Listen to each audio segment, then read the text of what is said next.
ಹುಬ್ಬಳ್ಳಿಯ ಮಂಟ್ರು ರಸ್ತೆಯಲ್ಲಿರುವ ಸಾರ್ವಜನಿಕ ಹಿಂದೂ ಸ್ಮಶಾನ ರುದ್ರಭೂಮಿಯ ಆವರಣದಲ್ಲಿ ಇಂದಿರಾ ಕ್ಯಾಂಟೀನ್ ಸ್ಥಾಪನೆ ಮಾಡುವುದಕ್ಕೆ ನಮ್ಮ ವಿರೋಧವಿದೆ ಮತ್ತು ಇದು ನಮ್ಮ ಸನಾತನ ಪರಂಪರೆಗೆ ಧಕ್ಕೆ ತರುವಂಥ ಕೆಲಸ ಕೂಡ ಆಗಿದೆ. ನಮ್ಮ ಹಲವಾರು ದಲಿತ ಬಂಧುಗಳು ಕೂಡ ಆ ಸುತ್ತಮುತ್ತಲಿನ ಪರಿಸರದಲ್ಲಿ ವಾಸವಾಗಿದ್ದಾರೆ. ಹಲವಾರು ಹಿಂದುಳಿದ ವರ್ಗದವರು ದಲಿತರು ಆ ಆಜುಬಾಜು ಏರಿಯಾದಲ್ಲೆಲ್ಲ ವಾಸವಾಗಿದ್ದಾರೆ. ದಯವಿಟ್ಟು ಈ ವಿಷಯವನ್ನು ರಾಜಕೀಯ ಮಾಡಬೇಡ್ರಿ. ಕಾಂಗ್ರೆಸ್ MLA ಅವರಾದಂಥ ಪ್ರಸಾದ್ ಅಬ್ಬೆ ಅವರು ದಯವಿಟ್ಟು ಹಿಂದೂಗಳ ಭಾವನೆಗೆ ಗೌರವ ಕೊಡ್ರಿ. ಮತ್ತು ನಿನ್ನೆ ಒಂದು ಪತ್ರಿಕಾಗೋಷ್ಠಿಯಲ್ಲಿ ಉಳ್ಳಿಕಾಶಿಯವರು ಒಂದು ಮಾತಾಡೋದು ಕೇಳಿದ್ವಿ ನಾವು.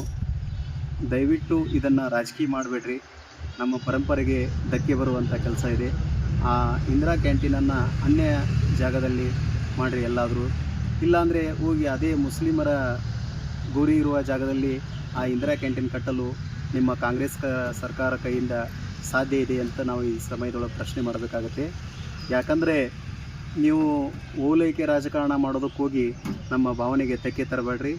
ಇಲ್ಲಾಂದರೆ ಇದರ ವಿರುದ್ಧವಾಗಿ ನಾವು ಮುಂದಿನ ದಿನಮಾನಗಳಲ್ಲಿ ಉಗ್ರವಾದ ಹೋರಾಟವನ್ನು ಹಿಂದೂ ಸಾಧು ಸಂತರೆಲ್ಲರೂ ಕೂಡಿ ಹಮ್ಮಿಕೊಳ್ಬೇಕಾಗತ್ತೆ ಅಂತ ಈ ಸಮಯದೊಳಗೆ ಎಚ್ಚರಿಕೆ ಕೊಡ್ತೀವಿ.